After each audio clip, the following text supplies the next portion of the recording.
किसी ने मूवी देखी होगी ना, वो सोच भी नहीं सकते होंगे कि भाई जो डायरेक्टर है डायरेक्टर है वो जिसने ये गढ़वाली पूरा स्टोरी लिखी है वो गढ़वाली नहीं है। एक एक्टर का या फिर एक डायरेक्टर का काम है, जो ऑडियंस देख रही है हम्म, वो रस जो है, वो जो हाँ इमोशन है, उसकी उत्पत्ति उसमें होनी चाहिए। और फिर- एक चीज़ इस इंडस्ट्री में हर इंसान के साथ चलती रहेगी, वो ये है कॉन्स्टेंट सेल्फिशनेस, जो मेरे अंदर भी है, हम्म, आपके अंदर भी होगी, जेलसी। हम्म, पर इनको मैनेज करो। तो इन सबको छोड़कर, हम्म। दादी को सबको छोड़कर मुंबई चले गए थे। तूने बोला था पैसे दिए। हाँ, तूने बोला पैसे दिए, तूने बोला मामू का आदमी है, हाँ। तो मामू ये तो इसने बोला पैसे नहीं दिए।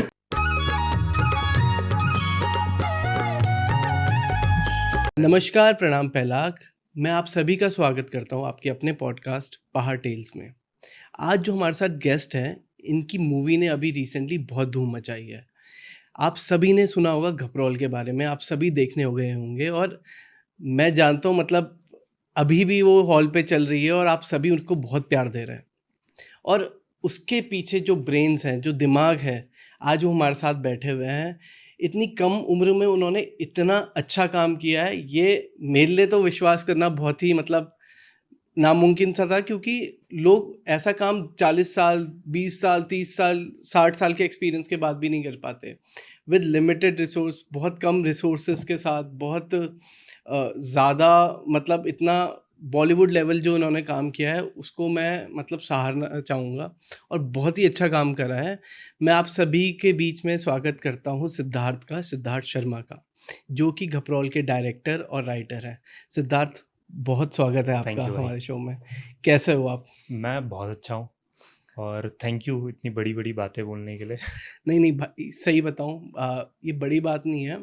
हम ना बहुत टाइम से मतलब पहाड़ से जुड़े हुए हैं, हम देख रहे हैं। हम चक्रचाल वाला एक टाइम था जिस मूवी देख रहे हैं, कॉन्सेप्ट पहाड़ के मूवीज़ के देख रहे हैं, और बहुत टाइम से ना ये नहीं आया था। मतलब एक स्टेप होता है, एक पहला कदम होता है जो आपको जनरेशन में मूव करना पड़ता है किसी भी मतलब। करेक्ट। पहले फॉर लेट्स से कि लोग फ़ोन में बनाते थे, फिर डीएसएलआर लेने लगे, फिर बड़े और कैमरा लेने लगे ना, ऐसे छोटे स्टेप होते हैं और ये स्टेप किसी को लेना पड़ता है कि भाई अब यहाँ से शुरू करो आप, है ना? तो वो आपने करा है। तो पहले तो उसके लिए मैं मतलब बहुत इम्प्रेस था। तो फर्स्ट जो चीज़ मैं पूछना चाहूँगा, ये घपरौल का आइडिया आपके पास आया कैसे? भाई, घपरौल का आइडिया, हुँ, दरअसल जो घपरौल नाम है हुँ, वो भी मैंने नहीं सोचा है, वो हमारे प्रोड्यूसर साहब ने सोचा है। तो एक कहानी थी मेरे दिमाग में, तो मैंने बीबीए किया है। हुँ, हुँ, तो बीबीए के बाद मैं हमेशा से फिल्में बनाना चाहता था, हुँ, चाहे वो शॉर्ट हो, हुँ, चाहे वो फीचर हो। हुँ, डॉक्यूमेंट्रीज में मैं इतना इंटरेस्टेड नहीं था, पर मुझे कुछ कमर्शियल अच्छी फिल्में बनानी स्टार्ट करनी थी। हुँ, तो मैंने एक मिनी सीरीज़ लिखी थी जिसमें बहुत सिंपल सा उसका कॉन्सेप्ट था। एक बात बताता हूँ, उस मिनी सीरीज़ का मैंने नाम रखा था पहाड़ी टेल्स। अरे! हाँ, पहाड़ टेल्स, आपके पहाड़ी टेल्स। वो यहाँ पर आना था इसलिए हाँ, शायद। तो पहाड़ी टेल्स नाम से मैंने कुछ 6-7 एपिसोड लिखे थे, हुँ, जिसके बहुत सिंपल सी कहानी थी। एक औरत है, काफ़ी सारी लकड़ियाँ उनके सिर पे है, और ये सिर्फ एक थॉट आया था, और वो पहाड़ चढ़ रही हैं। हुँ, ये छोटा सा कॉन्सेप्ट था। हुँ, पहाड़ चढ़ रही हैं और काफ़ी सारे लोगों से मिलती हैं, जिनकी अपनी अपनी तकलीफ़ हैं, और उन तकलीफ़ों पे एक एक एपिसोड है। हुँ, हुँ, ऐसा कुछ था कॉन्सेप्ट। तो मैं ये बनाना चाहता था। तो मैं कुछ म्यूज़िक वीडियोस ये सब डायरेक्ट कर रहा था। हुँ, कुछ जानने वाले हैं उनके लिए। हुँ, हुँ, तो उनका नाम है शुभ सहोता। अच्छा। हाँ, उन्होंने वो मेरे पास आए थे। उन्होंने मुझे देखा था थिएटर में कि ये राइटिंग करता है और हुँ, अच्छा इसका दिमाग है, तो ये वीडियोस बनाने में हेल्प हुँ, कर दिया करेगा या फिर सपोर्ट में साथ हुँ, में खड़ा रहेगा। तो काफ़ी सारी वीडियोस हो गई थी। हुँ, हुँ, तो मुझे ये था कि भाई बहुत हो गया है, अब मुझे एक स्टेप लेना है आगे चलकर। तब जाकर मैंने उनको अप्रोच की थी कि एक मुझे शॉर्ट फिल्म बनानी है, हुँ। सीरीज़ भी नहीं, मेरे दिमाग में सीरीज़ थी, शॉर्ट फिल्म बनानी है, मुझे 60,000 रुपये दिलवा दो। 60,000, बस 60,000, 60,000। हाँ, क्योंकि मैंने काम कर लिया है, हुँ, 2-3 साल कर लिया है, चाहे फ्री में भी किया है या हुँ, पैसे लेकर भी किया है, तो एक मेरा पोर्टफोलियो है। इससे 60,000 रुपये की तो वर्थ हो सकती है, ये हुँ, दिलवा दो और मैं बड़ी अच्छी फ़िल्म बनाऊँगा और फेस्टिवल्स में भेजूँगा। तो 10 हुँ, दिन हुँ, तक कोई कॉल नहीं, कुछ नहीं, मुझे लगा यार टाल रहे हैं यार भैया। पर उनके बाद 10 दिन के बाद कॉल आया। हुँ, हुँ, तो उन्होंने कहा कि भाई सिद्धार्थ, शॉर्ट फिल्म तो नहीं, तो एक काम कर, फीचर फिल्म के लिए रेडी हो जा। सीधे बड़ा हाथ। हाँ, मैंने कहा दिमाग खराब हो गया है क्या? हिंदी फिल्म, वो भी फीचर। तो उन्होंने बोला बेटा हिंदी फिल्म नहीं, गढ़वाली। अब मैं गढ़वाली नहीं हूँ, हाँ। पर जो हमारे मेकर्स हैं अजय एंड रघु भैया, वो गढ़वाली हैं, जिनमें रघु भैया भी नहीं है, अजय भैया हैं गढ़वाली। तो वो चाहते थे कि यहाँ पर फिल्में बन रही है, कुछ अच्छा प्रोजेक्ट आए। तब एक भरोसा अंदर से आया, टीम बनाई, और उसके बाद कपरौल आगे आई। अच्छा, नाइस यार, बहुत बढ़िया है ये तो। आप अभी मतलब बता रहे थे आप गढ़वाली नहीं है, मतलब बहुत लोगों को शायद पता भी नहीं होगा, और जब किसी ने मूवी देखी होगी ना, वो सोच भी नहीं सकते होंगे कि भाई जो डायरेक्टर है डायरेक्टर है वो जिसने ये गढ़वाली। पूरा स्टोरी लिखी है वो गढ़वाली नहीं है। तो कैसे ये इंटरेस्ट आया है, कैसे आप ये कर पाए, क्योंकि आपके लिए बहुत मतलब मुश्किल होगा ये करना, तो कैसे हुआ ये? दरअसल मुश्किल नहीं था, हम्म, और कोई भी काम मुश्किल नहीं होता है अगर सही बात। आपके दोस्त जो आपके लिए अच्छा चाहें वो आपके साथ हो। हम्म, तो मेरे कुछ दोस्त हैं, हम्म, ठीक है, और मेरा भाई से बढ़कर दोस्त है सुमित। अच्छा। तो सबसे पहले सुमित प्रोजेक्ट में आया, और उसके साथ मेरे कुछ दोस्त हैं बहुत खास, ऋषभ, मयंक और वाशु। तो हमें सब लोग बोलते हैं 5 पांडव। अरे सिद्धार्थ, शाउट आउट भाई इन सभी के लिए, हाँ, इन सभी के लिए shout shout out. Out. 5 Pandav हम लोग, सिद्धार्थ, सुमित, ऋषभ, वाशु और मयंक। हम लोग बैठे। मैंने सुमित से सबसे पहले बोला कि भाई साथ में मुझे डायरेक्शन में हेल्प चाहिए होगी, क्योंकि सुमित टेक्निकली बहुत अच्छा है, और वो मुझे और सेट को संभालने में सबसे बेस्ट इंसान है। सुमित आपके छोटे भाई हैं? वो मेरे छोटे भाई हैं। तो सुमित आए प्रोजेक्ट में। ऋषभ, ऋषभ जो है इकलौता ऐसा बंदा है जिसको बहुत अच्छे से गढ़वाली आती थी। अच्छा। और जो पौड़ी की साइड की हमने गढ़वाली यूज़ की थी, तो ऋषभ पौड़ी का है, 22 साल उसने वहाँ पे बिताए हैं। तो ऋषभ जो है सिंगर है। ओह, ओके। हाँ, तो हम दोनों ने बातचीत की, फिर ऋषभ कन्विंस हुआ कि वो इस फिल्म के डायलॉग्स लिखने शुरू किए। और वाशु और जो मयंक है उनको मिला काम कास्टिंग का, कि भाई यहाँ पर इंडस्ट्री में जो भी काम चल रहा है गढ़वाल में, बेस्ट एक्टर्स ढूंढो। अच्छा, कि ऐसे ऐसे स्क्रिप्ट बढ़ रही है, तुम बेस्ट एक्टर्स ढूंढो। तो मतलब ये पूरा ये पांडवों ने करा है और काम। ये पांडवों का हाँ, तो मतलब ऑब्वियसली हमारे साथ साथ शुभ सहोता और अजय भैया भी थे जो बैकिंग दे रहे थे, पर हम पांचों ने इसको एग्जीक्यूट करना शुरू किया बहुत ही ग्राउंड लेवल पे, जब सही तक है। हमारा साइन भी नहीं हुआ था, अग्रीमेंट भी नहीं हुआ था। तो ये सब चीज़ें स्टार्ट हुई। ऋषभ ने डायलॉग्स लिखने शुरू किए, मैं स्क्रीन प्ले लिखता था, और सुमित कि कैसे इसको शेप दिया जाए, और स्क्रीन प्ले तू कैसे लिख ताकि हम 2-2.5 घंटे की फिल्म बना पाएँ, उसमें हेल्प करता था। और कास्टिंग होने लगी, जिसमें लास्ट में ऑब्वियसली ऋषभ को हमने रिक्वेस्ट की कि भाई आप, क्योंकि एक कैरेक्टर चाहिए था।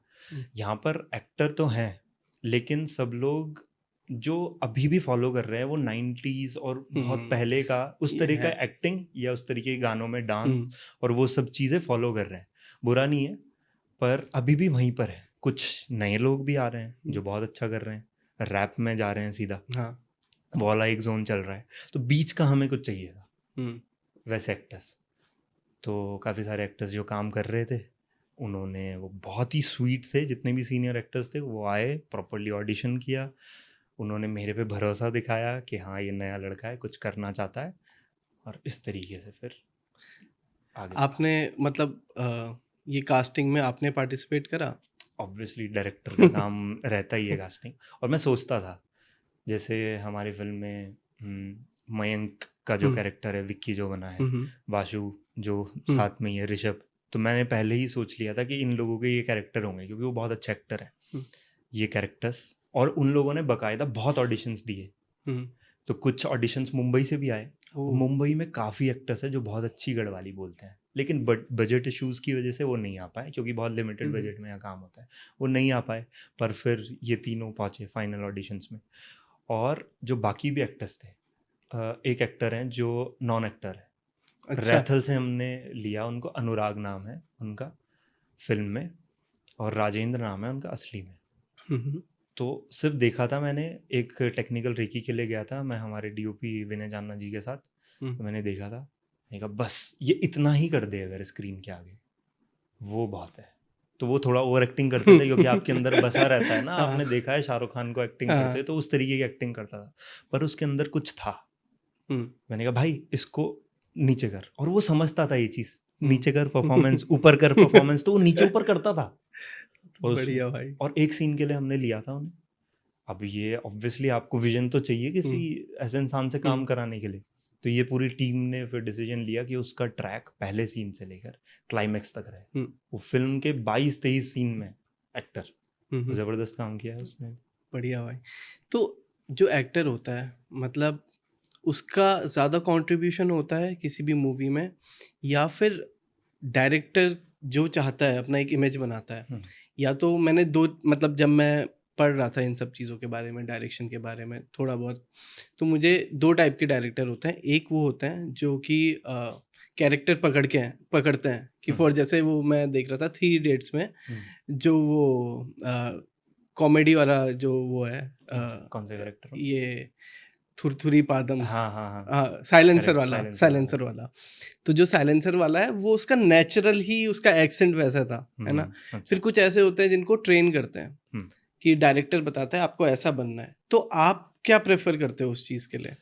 देखो अभी मैं प्रोसेस सीख रहा हूँ, तो मैं प्रेफर ये करता हूँ कि मोटा मोटा मैंने लिख दिया कि ये इस किरदार से मुझे चाहिए, विलन की शेड है, पर मैं इस चीज़ों में नहीं बनता हूँ कि ऐसा ही पर्टिकुलर मूवमेंट या एक ऐसा ही एक्सेंट इसका निकलना ही चाहिए, क्योंकि हम लोग भी एक्सप्लोर करते हैं। तो मैं एक्टर पे देखता हूँ कि सबसे पहले तो जो 50% वो रियल है, वो मेरे कैरेक्टर से मैच करना चाहिए। लुक हो गया, उसके हाव भाव हो गए, ये मेरे कैरेक्टर्स है, तो मेरा 50% काम हो गया।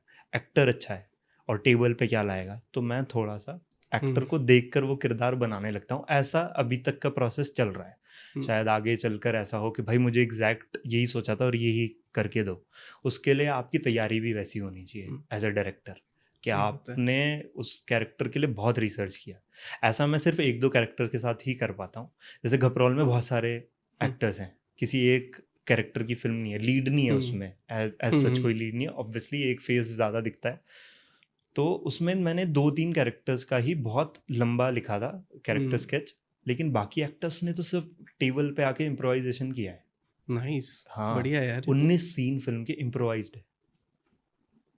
बहुत ही बढ़िया। हाँ, मतलब हमें ये था कि जो घपरौल एक तरीके से प्रोडक्ट है या नाम है, इसको आगे रखना है, बाकी सब चीज़ें भूल जाओ। क्लैशेस है, उसको पीछे सुलझाओ, हमें इस फिल्म को थिएटर में लाना है। तो इस तरीके से फिर एक्टर्स की सुनते समझते हुए भी मैं चलता हूँ।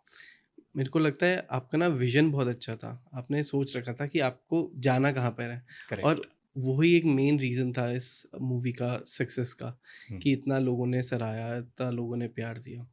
तो इसको जब मूवी को इतना प्यार मिला, कुछ लाइफ में चेंज आया आपके? कुछ लोग फैंस मिले, लोगों नहीं ने नहीं, क्या कुछ अभी फीडबैक तो दिया? क्या ही हमने किया है अभी तो नहीं, नहीं बहुत भाई बहुत अच्छा, मतलब वो एक अच्छा अचीवमेंट लगता है कि मैं ग्रेजुएशन कर रहा था, मैं मास्टर्स कर रहा था, और उसी वक्त मेरी फिल्म भी रिलीज हो रही है थिएटर में। तो टीचर्स, आसपास के स्टूडेंट्स तो ऑब्वियसली अप्रिशिएट करते ही हैं, उनके नज़रों में आप लगता है कि आपने कुछ काम किया है, तो एक इज्जत बढ़ जाती है, वो अच्छी चीज़ है। पर जो हमारी गढ़वाली फिल्में अभी बन रही है या पहाड़ी फिल्में बन रही है, उनका स्तर अभी कुछ नहीं है। साफ बात है, चाहे वो घपरौली क्यों ना हो, साफ बोलो सुखी रहो। साफ बोलो सुखी रहो, तो उसका स्तर कैसे बढ़ेगा? उसका स्तर बढ़ेगा जब इंडिया की, मतलब पूरे भारत से स्किल्ड जो लोग हैं, चाहे वो राइटर्स हैं, सबसे पहले ऑब्वियसली राइटर सबसे इम्पोर्टेंट है, डायरेक्टर, उसका विजन, उसके क्रिएटिव पर्सन्स, प्रोड्यूसर्स तो ऑब्वियसली आ रहे हैं, पर जो बहुत सेल्फिश ना हो प्रोड्यूसर्स, कि हमें एक्टिंग करनी है, हमें डायरेक्शन करना है, ये ना हो। हाँ ठीक है, अगर आप कुछ तुर्रम खां हो तो आप करो, सब चीज़ें करो, ऋषभ शेट्टी हो आप तो सभी चीज़ करो, कौन मना करेगा आपको? तो एक ये हमारी जिम्मेदारी है। तो अभी कुछ किया नहीं है। स्किल्ड जो लोग हैं, चाहे वो ऑब्वियसली हम लोग टेक्निकल और डीओपीज में इन्वेस्ट कर रहे हैं, बाहर से आ रहे हैं, यहाँ शूट कर रहे हैं, चाहे वो गाने हो या फिल्में हो, लेकिन हमें स्क्रिप्ट प्रोसेस से ही अच्छे राइटर्स को, और यहाँ पर भी बहुत अच्छे राइटर्स हैं, बाहर के ही नहीं, लेकिन बाहर का एक विजन होना चाहिए कि भाई ये स्ट्रक्चर है, फिर आप पकड़ो। जो अच्छे गाने लिखते हैं, हमारे फिल्म में मदन दुखलान जी हैं, जो भी ज़बरदस्त लिखते हैं गढ़वाली, सही में, लेकिन उनका एक स्ट्रक्चर सेट हो जाए तो फिर कौन पीछे हटा पाएगा? सही बात सिर्फ है। एक वो विजन मिल जाए ना, एक टीम और फिर फिल्म को प्रोजेक्ट कैसे करना है, हम्म। फिल्म की एडिटिंग कैसे होनी चाहिए, कितने तरीके से एडिटिंग हो सकती है, नॉन लीनियर। अब मैं ये सीखा हूँ गपरौल के बाद कि कैसे फिल्म को ऑडियंस को कैसे गुदगुदाया जाए, या फिर वो कहते हैं ना एक एक्टर का या फिर एक डायरेक्टर का काम है जो ऑडियंस देख रही है, वो रस जो है, वो जो हाँ। इमोशन है, उसकी उत्पत्ति उसमें होनी चाहिए। भाई क्या बात कही है भाई, है भाई ना, बहुत सही मतलब बात आप है। कर रहे हो हाँ। तो फिर वो जिम्मेदारी आपकी है कि आप वो कैसे कर पाओगे। हम्म। तो ये सब चीज़ें भी सोच रहा हूँ, क्या पता प्रोसेस कुछ और हो जाए कुछ सालों में। तो अभी उस चीज़ पे काम बहुत ज़्यादा चल रहा है। घपरोल के टाइम में चैलेंजेस आए थे कुछ, मतलब मुश्किलें रही हो? चैलेंजेस में ही बनी है वो वो चैलेंजेस में ही बनी है। इनफैक्ट रिलीज तक जो लास्ट में एक डीसीपी आउट देना पड़ता है मुंबई जाके पीवीआर वाले को, तो एक बंदा शुभ भैया ने भेजा था, विवेक नाम है, फिल्म के एक रात पहले पहुंचा है वो वहाँ पर। ओ भाई साहब। तब जाकर अगले दिन फिल्म रिलीज हुई है। तो और पहले दिन से, मतलब जब मैंने पिच की थी फिल्म, तो मैंने जो प्रोड्यूसर्स हैं हमारे एग्जीक्यूटिव प्रोड्यूसर, उन सबको बताया था कि ऐसे ऐसे फिल्म का वो होता है कि ये तो एक प्लॉट है, इसकी स्टोरी मैं करूँगा क्रिएट, आप मुझे बता सकते हैं जो जो सजेशन लगेगा, और लास्ट डिसीजन मेरा होगा ऑब्वियसली। तो ये प्लॉट है, ये अब इसका स्क्रीन प्ले बनेगा और डायलॉग बनेगा। लेकिन जो मेकर्स थे वो, उनके दिमाग में ये चीज़ नहीं थी कि ये क्या प्रोसेस है। हालांकि उन्होंने समझा और उस चीज़ को सपोर्ट किया मुझे, लेकिन ये था, शुभ भाई मुझे बोलते हैं कि आ जाओ रात को बैठ के करते हैं। मैंने कहा भाई 50 पन्नों की स्क्रिप्ट है, बनेगी। लोगों का आइडिया है ना वो कि तो ये फिर तो उन्होंने दिमाग लगाया और उन्होंने मेरे पे ट्रस्ट दिखाया, और फिर मेरे से 2 कदम आके शुभ सहोता ने उस फिल्म का बीजीएम जबरदस्त किया। उन्होंने ही किया है फिल्म का बीजीएम जो किया है, और म्यूजिक किया। दर्शकों को बता दीजिए बीजीएम क्या होता है। तो बैकग्राउंड म्यूजिक, तो जैसे अगर मैं अभी आपको इंटेंसिटी से देख रहा हूँ तो पीछे से तजदम तजदम, या फिर मैं इंटेंसिटी से देख रहा हूँ और पीछे से तो वो कैसे चीज़ें चेंज हो जाती हैं। तो वो जो म्यूजिक है पीछे, वो बीजीएम है, बैकग्राउंड स्कोर, ये बैकग्राउंड कितना म्यूजिक। कितना इम्पोर्टेंस होता है बैकग्राउंड म्यूजिक का एक सीन में? भाई बहुत इम्पोर्टेंस होता है। मैंने जितनी फिल्में बनाई हैं उसका बीजीएम ही नहीं हो पाता था, क्योंकि हम अफोर्ड ही नहीं कर पाते थे किसी आदमी। वो समझ रहा हूँ मैं। और साउंड, फिल्म की डायलॉग्स, अगर ये माइक ना हो तो साउंड कैसा आएगा, और मोबाइल में अगर रिकॉर्ड करके डालें तो लोगों को अट्रैक्ट करता है, ऐसा माना जाता है। या फिर मैंने ऐसा सुना भी है दूसरे डायरेक्टर से कि अगर आंख बंद करके फिल्म देख रहे हो, आंख बंद करके आप फिल्म देख सकते हो, ऐसा फिल्म का बीजीएम होना चाहिए। सब समझ आ जाए, पूरा फील समझ आ जाए, सब चीज़ें हो जाए। तो बीजीएम बहुत इंपॉर्टेंट चीज़ है। तो आने वाले डायरेक्टर्स को हमारे ये पता होना चाहिए कि भाई सिर्फ एक्टिंग, सिर्फ कैमरा ही नहीं है, बहुत सारी चीज़ें, बहुत मेहनत। मतलब आप बता रहे हो जैसे कि स्क्रिप्ट में काफ़ी टाइम लगा आपको, स्क्रिप्ट में कितना टाइम लग गया होगा आपको? देखिए स्क्रिप्ट जल्दी हो गई थी, लेकिन बहुत एग्जैक्ट नहीं था कि अगर मैं कुछ लिखूं पेपर पे और वही चीज़ मिल जाए, ऐसा नहीं था। जैसे हमारा जो क्लाइमैक्स है वो हमने जगह देखी कि भाई यहाँ कर सकते हो, फिर उस हिसाब से क्लाइमैक्स लिखा गया। मतलब क्लाइमैक्स था ही नहीं, क्योंकि मैंने तो कुछ मैं तो कुछ भी सोच सकता हूँ ना, मेरा विजन, मेरा दिमाग तो कहीं भी जा सकता है, पर क्या वो अवेलेबल है? मैं तो सोच लूंगा एक पुराना रेल स्टेशन है, उसका एक गोदाम है, ठीक है, वहाँ पर 3 कुली है जो सो रहे हैं। अब ये भाई इसको प्रोडक्शन कैसे किया जाए, इतना पैसा थोड़ी है। तो मैं आपको सच बताता हूँ, जो क्लाइमैक्स है वो हमने दिवाली के टाइम शूट किया था, 2023। ओ भाई साहब। हाँ 2023 दिवाली के टाइम वो हमने शूट किया क्लाइमैक्स। मालदेवता में एक पाइप की फैक्ट्री है। अच्छा हाँ। अब गांव में तो हम बना ही नहीं पाए जो फैक्ट्री। अब गांव में पाइप की फैक्ट्री, भाई वहाँ के लोग इतने वो नहीं है, पर करना पड़ा लोगों को कन्विंस कि भाई हो सकता है। तो प्रोड्यूसर्स नहीं डर रहे थे कि भाई जिस मूवी का क्लाइमैक्स ही नहीं है, वो उनके दिमाग में उनको भी पता था, लेकिन वही है ना, उनका भरोसा था कि ये जो टीम है ये अच्छा बनाएगी। क्योंकि क्लाइमैक्स ऑब्वियसली ऐसा ही नहीं होगा कि बिल्कुल कैमरा शुरू होने तक ही मैंने किसी को कुछ नहीं बताया। ये है कि हाँ आज देखी लोकेशन, 2 दिन सोच लिया ऐसा सीन है, फिर सुनाया सबको कि भाई ऐसा ऐसा कुछ सोच रहा हूँ, कि हाँ ठीक है कर ले। अब कितना हो पाया या नहीं, क्योंकि लास्ट सीन में ना अगर आप देखोगे फिर कुछ मतलब उठा रहे हैं, फेंक रहे हैं, मुक्का मार रहे हैं। एक्शन डायरेक्टर नहीं था, कुछ नहीं थे, गद्दे तक भी नहीं थे कि गिरे, तो फिर वो जमीन पे ही गिर रहे हैं। वो एक देखोगे आप कारपेट, वो पूरा फट गया है, फ्री टेक करते करते, और इंडिया न्यूजीलैंड का मैच चल रहा है, ओ तो लोग लड़ के आ रहे हैं और मैच देख रहे मूवी हैं, देख रहे हैं भाई। और इतने मतलब सही सीन हो गया नहीं यार, मतलब इजी नहीं है ये, तो मैं समझ गया कि हूँ। हाँ भाई बहुत डिफिकल्ट। बट जहाँ मेहनत होती है मुझे लगता है वहाँ सफलता मिल ही जाती मजा है। आना चाहिए, हाँ। फिर तो पता ही नहीं चलता है दिन कब निकल गया। हम्म, मतलब पूरा एक चंक फिल्म का भी अगर हम्म, अच्छा नहीं हुआ है और आपका पैशन है, मन करता है, तो आप इरादा बना लोगे कि दोबारा करना है। ये हाँ तो है। ऑब्वियसली अगर बहुत ज़्यादा पैसे ना लगे हों कि 25 लाख रुपए लगे, तब तो मार खाने वाले काम है डायरेक्टर के।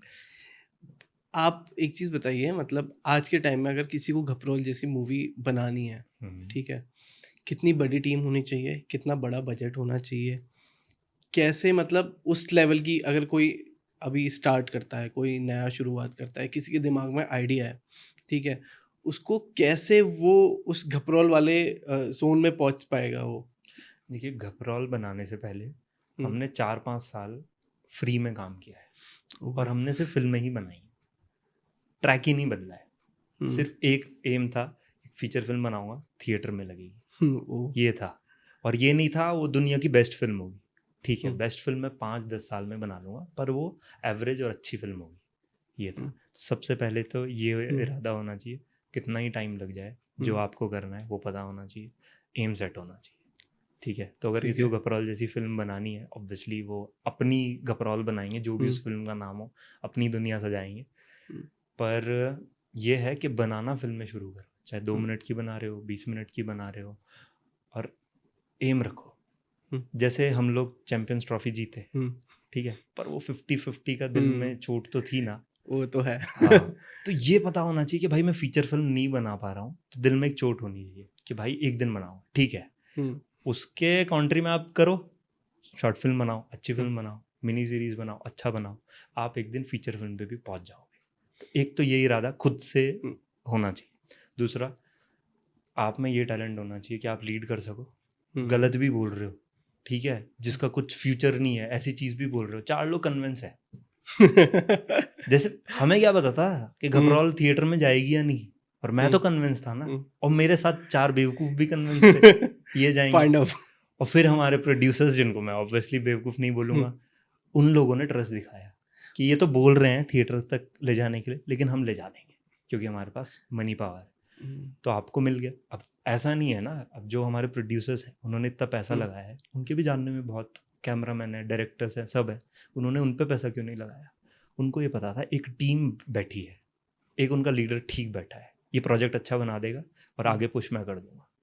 वो अपने किसी इंसान को देते जिनके पास कोई एक्सपीरियंस नहीं है, हम्म, वो सिर्फ हवा हवा में बात करता है, ठीक है, और सिर्फ रिलेटिव है उनका, हम्म, लेकिन उनको उनके ऊपर ट्रस्ट नहीं था कि भाई ये प्रोडक्ट क्या वैसा बना हम्म। पाएगा।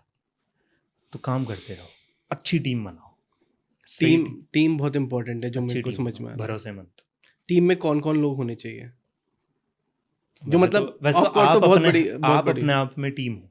एक हम्म, अचल मिश्रा डायरेक्टर है, हम्म, ठीक है, वो अकेले ही करते हैं, एक उनका कैमरामैन रहता है, फिल्में जाते हैं, मूवी पे आप उनकी फिल्में देख सकते हैं, ठीक है, वो अकेले करते हैं। हम्म, तो टीम, अगर आपका ऐसा है कि आप ही संपन्न हो तो आप ही टीम हो, हम्म, लेकिन अगर आपको ऐसा लगता है नहीं मुझे एक कैमरामैन की ज़रूरत पड़ेगी क्योंकि मैं कैमरा नहीं चला पाता, एक भरोसेमंद हम्म, कैमरामैन जो आपके विजन को समझे, हम्म, उसको जोड़ो, ठीक। ठीक है। राइटर, मैं नहीं लिख पा रहा हूँ, डायलॉग्स मेरे पे नहीं बन पा रहे, ठीक है, कोई डायलॉग राइटर एवरेज लगेगा, बढ़िया लगेगा, आप हम्म, चूज़ करो, अपना विजन बताओ, ऑल राइट, एक डायलॉग हम्म, राइटर हो गया, एक कैमरामैन हो गया, हम्म, ठीक है। क्या मैं सेट पे जाके अकेला ही सब चीज़ संभाल लूँगा? नहीं, मुझे 2 और एंथुसियास्टिक लोग चाहिए। हम्म, तो बात करो आसपास, 2 अपने एडी बनाओ कि भाई तुम आज मेरे साथ सपोर्ट कर दो बस। हम्म, प्रोडक्शन के लिए एक बंदा हायर करो, कास्टिंग के लिए एक किसी एक्टर को पकड़ो, भाई अच्छी एक्टिंग करना है, एक एडिटर, हम्म, या तो खुद ही सीख लो कि भाई शूट कर लेता हूँ फिर मैं सीख जाऊँगा, कोई नहीं, 2 महीने हम्म। बाद एडिट करना सीख जाऊँगा। तो जो बेसिकली जो आप नहीं कर सकते हो, वो एक आपके साथ होना चाहिए, जो कोई दूसरा वो हाँ, आपकी जगह फिल कर दे। करेक्ट। और आप में इतनी हिम्मत होनी चाहिए कि आप बोल पाओ मैं हम्म, कि भाई हाँ। तुम ये चीज़ अच्छी करते हो इसलिए मुझे तुम्हारी ज़रूरत है, प्लीज़ इस प्रोजेक्ट को आगे लेके जाओ मेरे साथ। उन सभी को लगना चाहिए कि उनका भी उनका भी हाँ प्रोजेक्ट प्रोजेक्ट है, है, हाँ। सही और बात है। कॉन्फ्लिक्ट फिर भी आएगा, हाँ। क्लैशेस आएंगे, पर मैनेज करो, इसी में ना अब ये किस्मत वाली बात है, भरोसेमंद लोग मिल जाएंगे। मुझे लगता है जहाँ टैलेंट होता है ना वहाँ कॉन्फ्लिक्ट्स पक्का होते हैं, क्योंकि सबके अपने व्यू पॉइंट होते हैं, सबके अपने आइडिया होते हैं, हर कोई अलग जगह से कुछ सीख के आया है, और जब बहुत नॉलेज होती है तो उन नॉलेज में कॉन्फ्लिक्ट भी होती है, जो कि बहुत अच्छी बात है, क्योंकि फिर जो रिजल्ट आता है वो बहुत अच्छा रिजल्ट आता है। करेक्ट। तो ये तो मैं बहुत अग्री करूंगा आपकी बात और से। एक चीज़ इस इंडस्ट्री में हर इंसान के साथ चलती रहेगी, वो ये है कॉन्स्टेंट सेल्फिशनेस, जो मेरे अंदर भी है, आपके अंदर भी होगी, जेलसी, पर इनको मैनेज करो। पूरी तरह से हटा तो कोई नहीं सकता है, इनको मैनेज करो। हाँ, बोलो कि कोई नहीं भाई, तू ले जा, ठीक है, मेला लूट ले। सही है। अब मतलब घर वाले आपके मतलब पहाड़ से नहीं है, बट क्या उन्होंने मूवी देखी? मूवी देखी, उनको समझ भी आई, समझ क्योंकि में भी फिल्म 30% हमें वो था गवर्नमेंट की तरफ से भी 30% हिंदी हो सकता है, तो मैंने 30% एग्जैक्ट 30% हिंदी डाली है, ताकि मेरे अपने लोग भी देखें। तो अपने तो सभी हैं, पर जो हिंदी समझते हैं मान लें, तो उनको भी मज़ा आए। घर वालों का क्या रिएक्शन था? बहुत खुश थे वो तो, जब से शायद घर वालों से तो बड़ा किसी का सपोर्ट नहीं हो सकता है। सबसे पहले मुझे ऐसा लगता है जो आपके टीचर्स हैं, गुरुजी हैं, जो स्कूल में आप जा रहे हो या ट्यूशन टीचर जा रहे हो या जिनको मानते हो, कोई रिलेटिव भी हो सकता है जो एक गुरु के स्तर पे है, चाहे पापा या मम्मी, जो गुरु पोजीशन होल्ड करता है, वो सबसे पहले सपोर्ट देता है। फिर आपके पेरेंट्स, दोस्त, सब लोग मान जाते हैं। तो मेरे केस में सबसे पहले जो मेरे टीचर्स थे स्कूल के, उन्होंने कहा ये लड़का बहुत क्रिएटिव है, यही करेगा, और हम लोग बस चाहते हैं। मेरे स्कूल वालों ने ये बात बोली थी, यूनिवर्सल एकेडमी में मैं पढ़ता था, गौरव सर हैं और गौरव अग्रवाल जी, अगर आप ये देख रहे हो तो मैं आपको बहुत बहुत शुक्रिया अदा करना चाहूँगा। उन्होंने मुझे और मेरे पेरेंट्स को बोला था, मैं बस चाहता हूँ ये पास हो जाए, क्योंकि ये बहुत अच्छा एक्टर है। तब मैं एक्टिंग करता था और ये इस फील्ड में कुछ कर लेगा, लेकिन मैं बहुत अच्छे परसेंटेज लाया था 12th में, 72। तो ये भाई मतलब सही, मतलब कलाकार के साथ भाई पढ़ाई में भी अच्छे हो, नॉर्मली होता है कि कलाकार जो होते हैं ना वो पढ़ाई में अच्छे नहीं होते, बट सही है। नहीं, वो मैं लास्ट में ही मेहनत करता था, जैसे 10th के बिल्कुल लास्ट में मेहनत की, उससे पहले फेल 30% 40%, बस 10th के जो लास्ट में मेहनत की 72%, 10th में भी 72, फिर 11th में 40%, पूरी 11th निकल गई जैसे जैसे। 11th ऐसी होती है भाई। 12th में मैं प्री बोर्ड में पास हो गया था अकाउंट्स में, और मेरे से जो अच्छे थे पढ़ाई में वो फेल हो गए थे। तो जो टीचर सबसे कम पसंद करती थी मुझे, वो मुझे पसंद करने लगी कि भाई कर लेता है, कमाल का लड़का है भाई, कमाल का लड़का है। पास ही हुआ था मैं सिर्फ, और फिर ठीक ठाक परसेंटेज आए थे 12th में भी 72%। और अभी शुभी यहीं पे बैठी है, हमारा मास कॉम पूरा हुआ है, उसका जो एक्यूमुलेटिव आया है वो भी 72% ही आया है। बढ़िया भाई, मतलब कांस्टेंट हो बहुत पढ़ाई में भी। कांस्टेंट ही है जैसे मुझे, और ये एक मेरी कमी भी है जो नहीं होनी चाहिए लोगों में। अगर मुझे ये चेयर पसंद आ गई, मुझे यहाँ बैठना पसंद आ गया, ये दीवार पसंद आ गई, तो मैं यहाँ पर इस रूम में 2, 4, 5 साल 10 साल बिता सकता हूँ। मुझे ऐसा नहीं लगेगा, कंफर्टेबल हो जाते मुझे कंफर्टेबल हो जाता हूँ। कंफर्टेबल कम होना चाहिए। जैसे अभी मेरे अंदर बहुत हर्ट है कि मुझे देहरादून में ही रह के काम करना है, यहीं पे मैं टीम बनाऊंगा, यहीं पे मैं मेरे परिवार वालों के पास रहूंगा, यहीं पे फिल्में बनाऊंगा, यहीं पे थिएटर में लगाऊंगा और मुंबई तक के लोग देखेंगे। ये मेरा सनक है, ये अच्छी है या बुरी मुझे नहीं पता, पर मुझे कंफर्टेबल लगता है। ये देहरादून ना अपने में ही अच्छी जगह है, आई थिंक सो, कि मेरे को जो लगता है पर्सनली कि एक बैलेंस है मॉडर्न और जो हमारा पुराने टाउन्स होते हैं, जो पुराने शहर और एक नए शहर का ना जो परफेक्ट बैलेंस है वो है। ऑफ कोर्स अब तो बहुत मतलब काफ़ी चेंजेस आ गए हैं, पर वो जो बैलेंस है ना, आई थिंक सो वो बहुत हमें कंफर्ट कर देता है। दूसरी चीज़, मेरे को यहाँ लोग भी पसंद है, क्योंकि बहुत जगह के लोग हैं यहाँ, तो उन सभी से कुछ ना कुछ ना सीखने को मिलता रहता है। तो एक तो वो भी रीज़न है, बट शायद ऐसा हो सकता है आप बचपन से शायद देहरादून में ही रहे हो। हाँ, तो उसका भी रीज़न है, बट हाँ, कभी है प्लान मुंबई जाने का? मैं गया था बीच में मुंबई 2 महीने। कौन से प्रोजेक्ट के लिए? मैं 12th पास की थी, ड्रॉप आउट किया डिज़ाइनिंग दोनों यूनिवर्सिटी से, मुंबई जा रहा हूँ। मुंबई गया 2 महीने, और कुछ ऐसी कमी नहीं थी, मतलब एवरेज मैं वर्सोवा विलेज में रहता था, शेयरिंग में, बहुत अच्छे लोग मिले थे बनारस के, उनके साथ रहना शुरू किया था। 2 महीने में ही पता नहीं क्यों मेरे को अच्छा नहीं लग रहा था। हालांकि वर्सोवा विलेज में जो लोग रहते हैं बोलते हैं अच्छी जगह नहीं है, पर ठीक था जहाँ पे मैं रह रहा था। उसके बाद प्लान ये भी है, जो वर्सोवा विलेज से निकल के यारी रोड पे चले जाते हैं, तो यारी रोड पे भी मिल गया था। घर वाले भी पैसे देने के लिए रेडी थे कि हाँ थोड़ा सा बैकिंग कर ले। हालांकि बहुत ज़्यादा पैसे नहीं थे, पर हाँ ये था कि 1 साल तो मैं आराम से रह सकता था बिना कुछ काम किए। अच्छा ही नहीं लगा। मुझे लगा कि यार देहरादून में टीम है, मैं जाके फिल्म बना सकता हूँ, मैं क्यों स्ट्रगल करूँ। नहीं मन किया। मैं यहाँ पर आया देहरादून, 2 चीज़ कमी थी जब मुंबई गया था, मैं पढ़ के नहीं गया था। मतलब अच्छा। मेरी अपनी फिलॉसफी नहीं थी, मेरा अपना विजन नहीं था, मैं बस चला गया था मुंह उठाकर कि मुझे बनना है। तो एक चीज़ ये मुझे खटक रही थी कि यार थोड़ा तो कुछ तो पता नॉलेज होना चाहिए। हाँ। मैं फिल्में नहीं देखता था, सिर्फ प्रियदर्शन का सिनेमा देखा था। वो प्रियदर्शन का सिनेमा देख के मैं बस चला गया था। हालांकि वो ही अपने आप में बहुत बड़ी चीज़ है। हाँ, प्रियदर्शन पर एनालाइज उसको भी नहीं किया था ना कि कैसे सीन बन रहे होंगे, क्या सेट पे हो रहा होगा, ऐसा सोच नहीं था, बस मजा आ रहा था। तो सबसे पहले ये चीज़ थी कि मैं देहरादून जाऊंगा, फिल्म बनाना शुरू कर दूंगा, उसके साथ साथ कुछ ना कुछ सीखूंगा। और ज़रूरी नहीं था कि मैं मास कॉम करूंगा। इवेंचुअली मैंने मास्टर्स मेरी मास कॉम में की, इसलिए मैंने बीबीए किया। अच्छा। कुछ बिजनेस पढ़ लेंगे, बिजनेस में मज़ा आएगा। वैसे मैंने बीए हिस्ट्री इग्नू से भी शुरू किया था, भाई गया ही नहीं क्लास में। क्या क्या करा है भाई।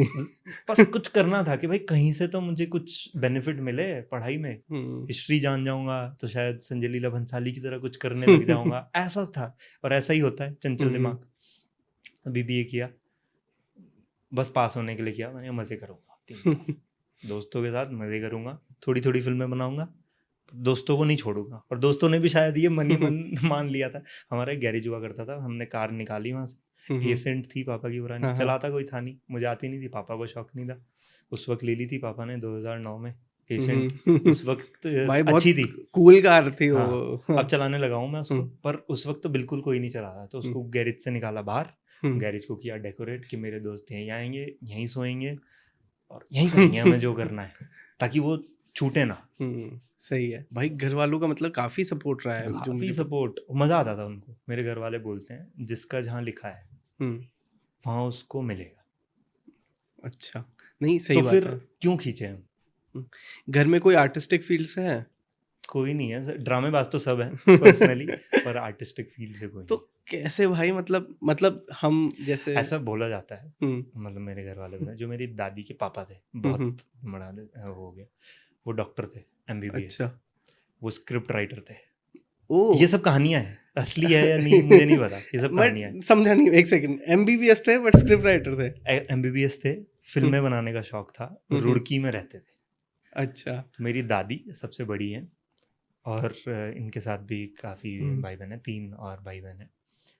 तो इन सबको छोड़कर, दादी को सबको छोड़कर मुंबई चले गए थे फिल्मों में आने के लिए। और ऐसा मैंने सुना भी है कि वहाँ जाकर उन्होंने अपना धर्म बदल लिया था भाई, ये तो और जो मेरी दादी के सबसे छोटे भाई हैं, वो उनको ढूंढने के लिए गए थे। और मेरी दादी भी गई थी, और उन्होंने देखा एक घर जाके कि एक प्रिंटिंग प्रेस में काम करते हैं। ठीक है, एक प्रिंटिंग प्रेस में काम करते हैं। वहाँ पे एड्रेस उनको पता नहीं कैसे मिला होगा, इनके कोई रिश्तेदार रहते होंगे उल्लासनगर में, दादी औरों के।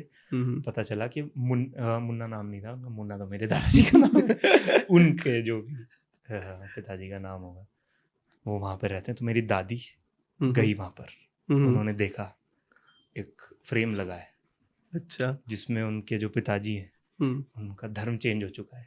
अरे फोटो भाई। में वो है, एक बगल में औरत खड़ी है और एक बच्चा भी है। अरे भाई, भाई क्रेजी भाई, क्रेजी हो गया था। तो मेरे घर वाले सिर्फ इसलिए डरते थे कि ऐसा कुछ तो नहीं कर देगा। तो मेरे घर वालों का वो था कि मुझे उनके पास ही रहना है, उनका दिल नहीं तोड़ना है। बड़ी मुश्किल से हमारे परिवार में, हर परिवार स्ट्रगल करता है। स्टोरी रियल है भाई, मुझे नहीं पता रियल है या नहीं, पर मुझे ऐसा सुनाया गया है मेरी दादी के द्वारा। उन्होंने बोला तो मेरे जो पिताजी का थोड़ा सा झलक तुझ में है, क्योंकि तुझे लिखने का शौक है। हाँ, हो सकता है भाई, बिल्कुल हो सकता है। मतलब कुछ तो आया होगा कहीं से, तो दिमाग में आया होगा। मुझे हर चीज में बहुत एफर्ट लगता है, पर कॉन्सेप्ट्स बनाने में, अच्छा, विजुअलाइज करने में एफर्ट नहीं लगता है। हाँ, वो विजुअलाइज कितना एग्जीक्यूट कर पाऊँ जो विजुअलाइज किया है, उसमें बहुत एफर्ट लगता है। पर मैं कहानी बना लेता हूँ, मतलब कहानी आ जाती है। जैसे कुछ चीज़ें हैं ना, भगवान आपको दे देता है, अच्छी धुन, कोई अच्छा सिंगर है उसको अच्छी धुन दे देगा, अच्छी सिंगर, आपका इनहेरेंट कुछ रहता है, तो कहानियाँ मेरे पास आ जाती हैं और मैं यही प्रे करता रहता हूँ या ऐसे ही आती रहे, क्योंकि एक यही एक्स फैक्टर है। इसके लिए मैंने कोई मतलब ना किताबें पढ़ी हैं, अब पढ़ने लगा हूँ बहुत, मतलब शिद्दत से 2-3 पेज दिन के पढ़ लेता हूँ, हालांकि उससे ज़्यादा नहीं पढ़ा जाता। डायरेक्टर्स को पढ़ना ज़रूरी है, आपको क्या लगता है? मुझे लगता है वो ज़रूरी है। और किस तरीके मेरे की में जो हाँ। लैक है वो यही है कि मैं पढ़ता बहुत कम, लेकिन जब मैं पढ़ता हूँ मैं देखता हूँ राइटर्स ने कैसा लिखा है, चाहे एक सीन ही क्यों ना हो, तो मैं यार इन्होंने कितना अच्छा विजुअलाइज किया, क्योंकि नॉवल में बहुत चीज़ें बारीकी से होती है। हाँ, जब हम नॉवल पढ़ते हैं यार, जो हम पढ़ रहे होते हैं ना वो इमेजिन कर रहे होते हैं। हाँ मतलब कितना बढ़िया लिखा है। तो अगर मैं कोई स्टोरी सोच रहा हूँ तो मैं उसको क्या नरेटिव दे सकता हूँ, तो ऐसा दिमाग खुलता है। पढ़ना बहुत ज़रूरी है, मैं ऐसा बिल्कुल नहीं बोलूँगा पढ़ना ज़रूरी नहीं है, पर अगर आपके अंदर कुछ स्पार्क है, ऐसा भी हो सकता है, कुछ एक्सेप्शनल केस हो सकते हैं, तो आप बिना पढ़े भी कुछ बना सकते हो। पर क्या आप वो एक्सेप्शनल केस हो, क्या आपकी ऑब्जर्वेशन एक्सपीरियंस इतना ज़्यादा है कि आप सीन बना सको? नेचुरली टैलेंटेड हो सकते हो, बट उसको उसमें भी आपको ग्रो करना पड़ता है, अपने स्किल्स अपग्रेड करते रहना पड़ता है। आपके एक उदाहरण होना चाहिए जिसको देख के आप आगे बढ़ो और अपना एक्स फैक्टर निकालो। सही है। अभी आप जैसे बता रहे थे हमारी कॉन्वर्सेशन के बीच में, मैंने सुना आप एक्टर थे पहले। हाँ थे, क्या मैं हूँ एक्टर। अच्छा, हाँ तो ये एक्टर से डायरेक्टर कैसे स्विच हुआ? मुझे बेसिक यही था, एक्टर्स जो होते हैं बहुत एक्सप्लॉइट होते हैं। अच्छा, फालतू में मुझे स्ट्रगल करना पड़ेगा, और तीसरा मैं इतना अच्छा एक्टर हूँ नहीं शायद। ऐसा क्यों? पर अगर मैं ओके भी डायरेक्टर हूँ ना, तो मैं कुछ बना लूंगा यार। ऐसा मेरा मानना है, मैं नहीं तुम्हारे मतलब ऊपर नहीं जा हाँ रहा हूँ। हाँ नहीं, पर बट ये है कि मुंबई गया, सब जगह गया, मैंने कहा मुझे डायरेक्शन में जल्दी अपॉर्चुनिटी मिल जाएंगी, क्योंकि डायरेक्टर्स कम भी है, स्क्रिप्ट राइटर्स कम है, और वो शार्क टैंक में देखते हैं ना, ये जो स्पेस है, ये जो फील्ड है, ये खाली पड़ा है, तो आप घुसो उसमें।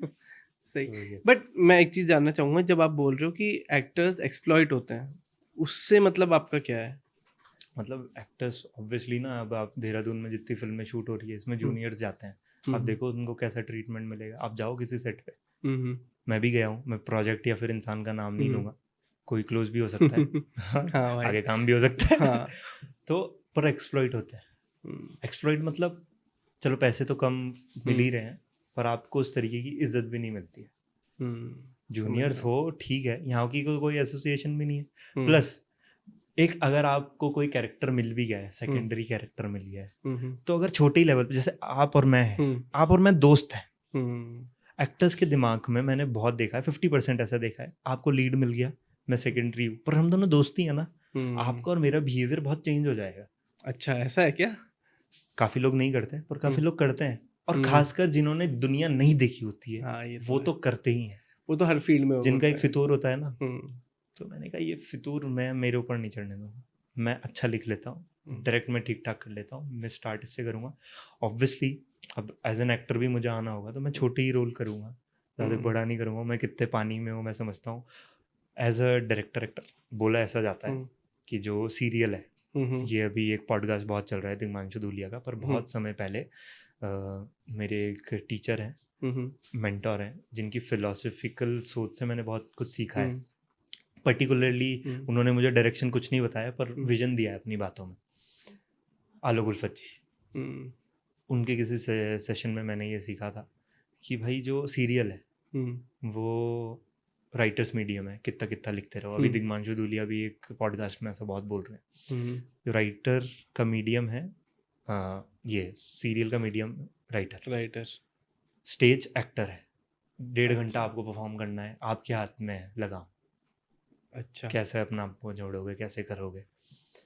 जो फिल्म है ये डायरेक्टर मीडियम है, कितना एक्टर से निकलवाना है, कैसे करना है। अच्छा आप नॉन एक्टर हो, 2 कदम चलो, ऐसे इधर देखो, ठीक है मेरे कट में लग जाओगे, हाँ मेरे कट में आप लग जाओगे।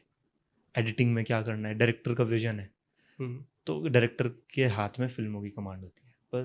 पर एज एन एक्टर मैं बोलूँगा बहुत डिफिकल्ट जॉब है। उस मूड में रहना, कुछ ऐसा कुछ कर देना जिससे डायरेक्टर बोले कि सही है, ऐसा ही चाह रहा था, या फिर अबे ये तो मैंने सोचा ही नहीं था, अब ऐसा लिखता हूँ अपना कैरेक्टर। वो एक काम बहुत मुश्किल है। हम्म। तो डायरेक्टर का काम एक्टर का काम मुश्किल था। तो सिद्धार्थ एक चीज़ बताइए, जैसे मैं ये जानना चाहता हूँ, और हमारा मतलब मोटिव भी ये है कि जो भी हमारे दर्शक हैं जो पहाड़ में बैठे हैं, जो अपने गांव से यूट्यूब में ये सब चीज़ें देख रहे हैं, उन तक कुछ इन्फॉर्मेशन भी पहुँचे, उनको सीखने को भी मिले। हाँ।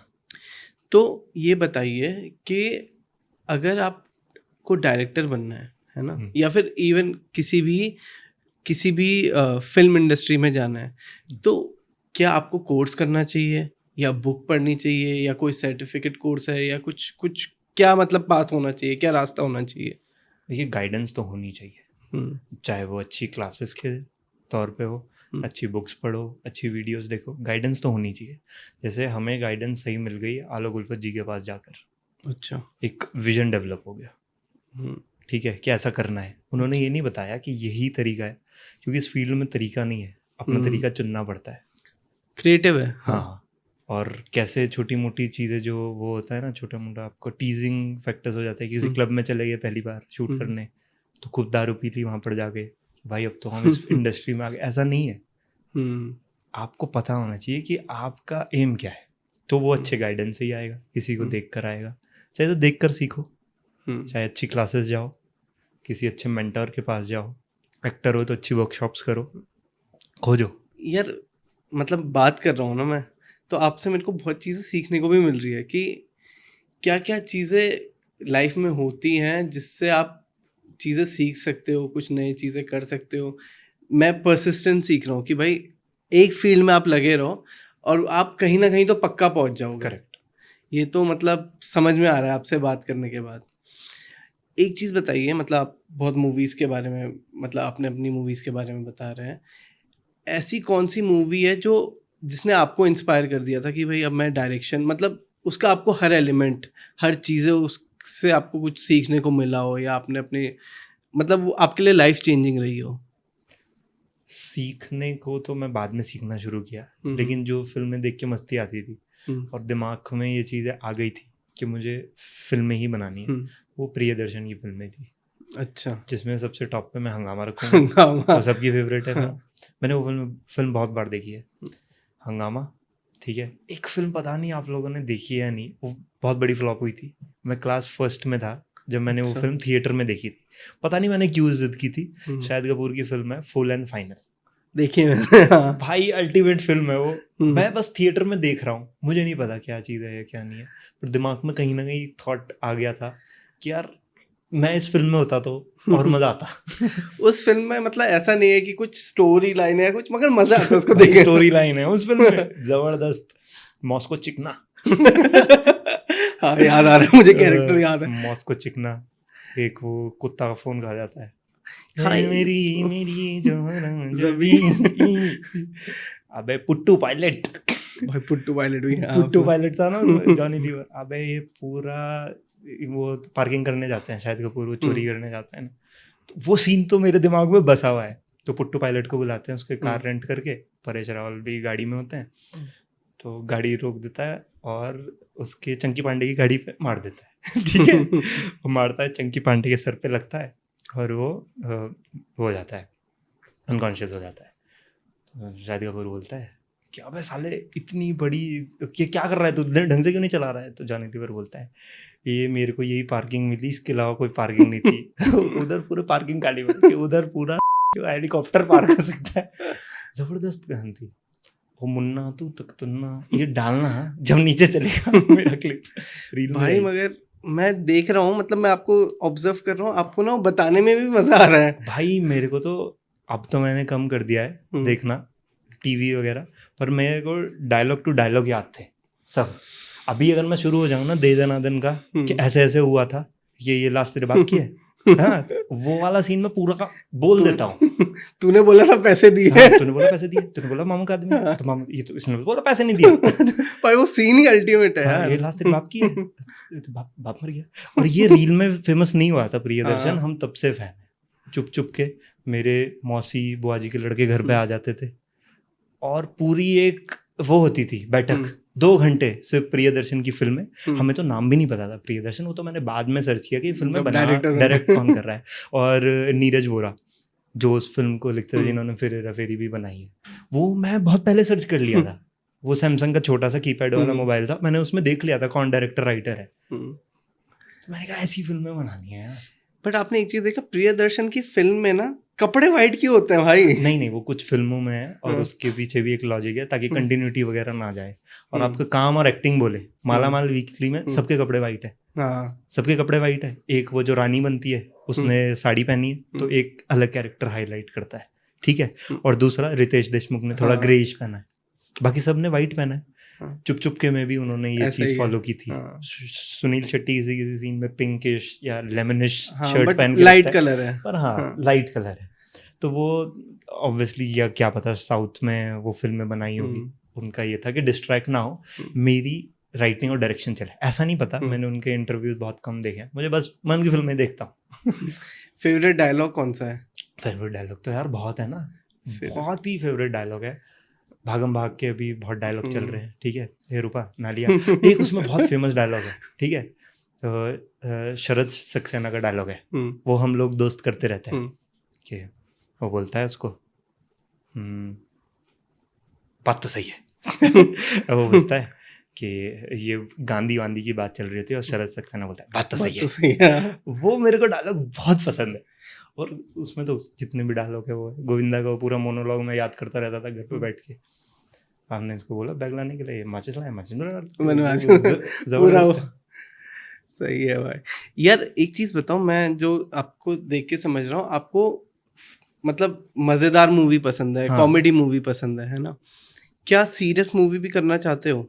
या सीरियस मैंने बनाई भी है, वो हिमालयन फिल्म फेस्टिवल में जीती है, डांडा नाम है उस फिल्म का। अच्छा। मेरे भाई को ऐसा लगता है कि मैं सीरियस कॉन्सेप्ट और सीरियस जो टॉपिक पे डायरेक्शन है वो जबरदस्त करता हूँ।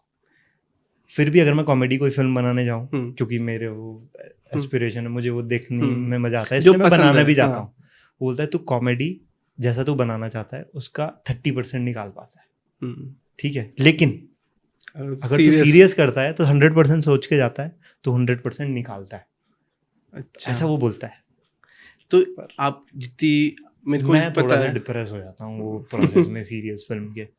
मेरा दिमाग बहुत चलता है, पर क्योंकि सोचना पड़ता है ना, आप रात को लेटे हो, आप अपनी फिल्म सोचते हो, ऐसा सीन होगा, इसके बाद ये होगा।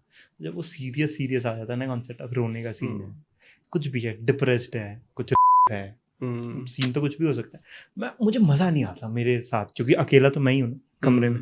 आपको लगता है कि उस लेवल का प्रोडक्शन गढ़वाली या कुमाऊनी या पहाड़ी किसी भी गाने में हो पाएगा, या रीजन क्या है ना होने का? हो रहा है। हाँ, हो रहा है। अच्छा, बहुत अच्छा होने वाला है, अब लोगों को समझ आ रही है, अब बहुत अच्छा होने वाला है। और जो प्रोडक्शन है, देखो जैसे साउथ इंडस्ट्री हम बात करते हैं, ये इतनी फिल्में चल रही है, उनका अपना एक जोन है, उनका अपना एक कल्चर है, जिसको वो फिल्म में दिखाते हैं और फिल्म को बढ़ाते हैं, उसमें कुछ मसाला डाल के या कुछ चीज़ें डाल के। मलयालम इंडस्ट्री तो मतलब आतंक मचाया हुआ है। अभी मैंने ऑफिसर्स ड्यूटी फिल्म देखी नेटफ्लिक्स पे, ज़बरदस्त फिल्म है, ठीक है। वासबा, पता नहीं मैं नाम सही ले रहा हूँ या नहीं, ठीक है, बायोपिक ऑफ मतलब बिलियन बॉयज करके एक, मैं वो देख रहा था अभी, 45 मिनट्स की देखी, ज़बरदस्त कहानी है। केले के पत्तों की वो ग्रोथ करते हैं, ऐसा कुछ स्टार्टिंग वाला सीन था, मुझे बहुत अच्छा लगा। तो वो अपनी कहानियों में मतलब बहुत इम्प्रूव कर रहे हैं। छोटे कम ही रिसोर्सेज तो है, कंटारा कितने कम पैसों में बनी है, कितनी ज़बरदस्त बनी है, पर यहाँ पर वो चीज़ थोड़ा सा मिस हो जाती है। हम लोग गलत क्या इंटरप्रेट कर लेते हैं, पहाड़ बहुत खूबसूरत है, पर पहाड़ वो खूबसूरती दिखाने का तरीका गलत है, ट्रीटमेंट गलत है। 40 मिनट मटका और अजीब सा कैमकॉर्डर से शॉट लगाया हुआ है, लोग कैसे बैठेंगे? मैंने बहुत ये मतलब मेरे को सही बताना कि मैं सही हूँ, कि मैंने देखा हर कोई ना ड्रोन शॉट डाले जा रहा है फालतू में। हाँ, मैंने भी बहुत डाला है गपरोल में, जो कि बाद में मुझे रियलाइज हुआ कि इतना ही की जरूरत नहीं होती है, सीखते मतलब ठीक है, बट कहीं कहीं पे मुझे लगता है जहाँ पर जितनी जरूरत है वहाँ पर यूज होना चाहिए। इसलिए है कि फिल्में देखो, दूसरे के सोच से वो बना रहे हैं, उस क्रैक करने की कोशिश करो। और आप जिस जमीन पे हो, वहाँ का कल्चर क्या है, वहाँ की खूबसूरती क्या है, उसको दिखाने का तरीका क्या है। एक तो खूबसूरती है, ठीक है, एक उसका तरीका भी तो होगा ना दिखाने का, तो वो तरीका क्रैक करना बहुत ज़रूरी है। यहाँ के लोगों को वो चीज़ सीखनी पड़ेगी, मुझे भी। ठीक है, पहाड़ मतलब ब्यूटी, पर ज़रूरी थोड़ी है कि भाई कहानी सिर्फ वहीं की होगी, या सिर्फ डिप्रेशन ही होगा, या फिर सिर्फ तकलीफ़ें ही होगी। मैं बिल्कुल मानता हूँ माइग्रेशन बहुत बड़ी तकलीफ है हमारे पहाड़ों की, पर उस कहानी को किस तरीके से दिखा सकते हो? पांडवास बहुत अच्छा काम कर रहे हैं, उनके गाने कितने बढ़िया तरीके से इन सब चीज़ों को दिखाते हैं। तो ये चीज़ें हैं, पर हो रहा है, मुझे ऐसा लग रहा है हो रहा है।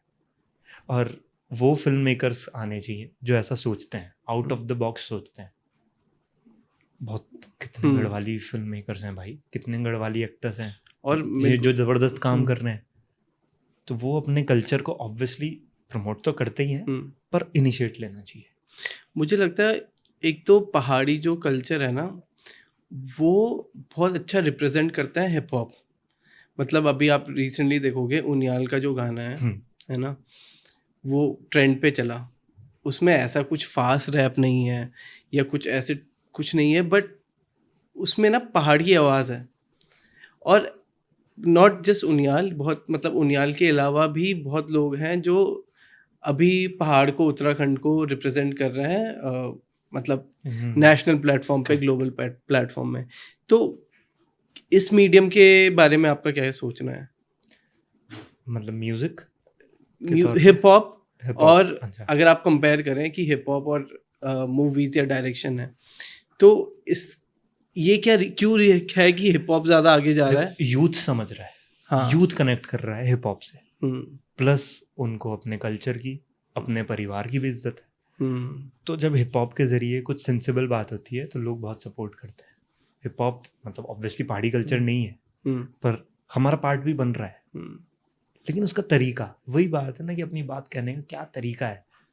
हिप हॉप यहाँ पर काम कर रहे हैं, कितने सिंगर्स हैं जो कर रहे हैं। हमारी फिल्म में गाना किया है अमित विश्वकर्मा, हाँ, गपरोल का टाइटल ट्रैक जो सुनोगे जबरदस्त है, पर उसमें जो बात हो रही है वो बहुत सिंपल बेसिक बात हो रही है, हाँ, गपरोल मचूचा गाँव में मचूचा, और वो ना लगता है टाइटल ट्रैक, पता है टाइटल ट्रैक लगता है। तो देखो ना, है तो हिप हॉप बीट्स है ना, अर्बन बीट्स है, और उसमें बात क्या हो रही है? एक कॉम्बिनेशन चाहिए, मतलब कॉम्बिनेशन, हाँ, कि आप नए लोगों से कनेक्ट कर पाए और उनको कल्चर भी दिखा पाए। मैं उस चीज से ज्यादा रेजोनेट नहीं कर पाता हूँ, जो कि जैसे पंजाब ने अपना एक कल्चर बनाया है, पंजाब ने अपना एक गाने बनाए हैं, ठीक है, अच्छे भी हैं, कुछ उसमें आइटम सॉन्ग्स भी है, उसमें गोलियों की बात होती है, सब चीज़ों की बात हो रही है।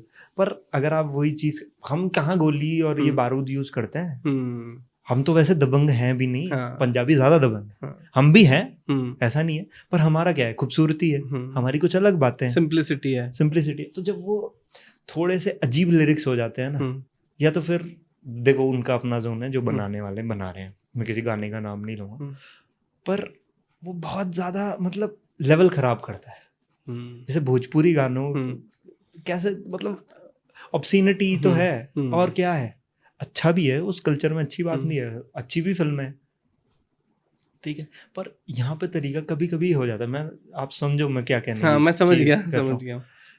पुटरे करो ना उसको इस तरीके से, ये नहीं है कि आइटम सॉन्ग बनाना या फिर अजीब उस तरीके ऑब्सीनिटी वाले गाने बनाना गलत है, पर आपका कुछ मोटिव होना चाहिए उसको लेकर, कुछ नरेशन होना चाहिए। हाँ करेक्ट, ठीक है, नैरेटिव होना चाहिए। बढ़िया यार, आपसे ना बहुत मज़ा आया बात करके, एंड आपकी बातों से मुझे लगता है काफ़ी लोगों को इंस्पिरेशन मिलेगी। आपने काफ़ी डायरेक्शन के बारे में सिखाया लोगों को। थैंक यू सो मच पहाड़ टेल्स में आने के लिए। और एक छोटा सा गिफ्ट है, मतलब ये मान लीजिए कि आप हमें भूलो ना। फील हो गया। हाँ गाइस, अगर आप कुछ सीखना चाहते हो पर उसके साथ साथ एंटरटेन भी होना चाहते हो तो पहाड़ टेल्स को ज़रूर सब्सक्राइब करो, ठीक है। यहाँ पे पहाड़ की भी बातें होती हैं और पूरे भारत की बातें होती हैं।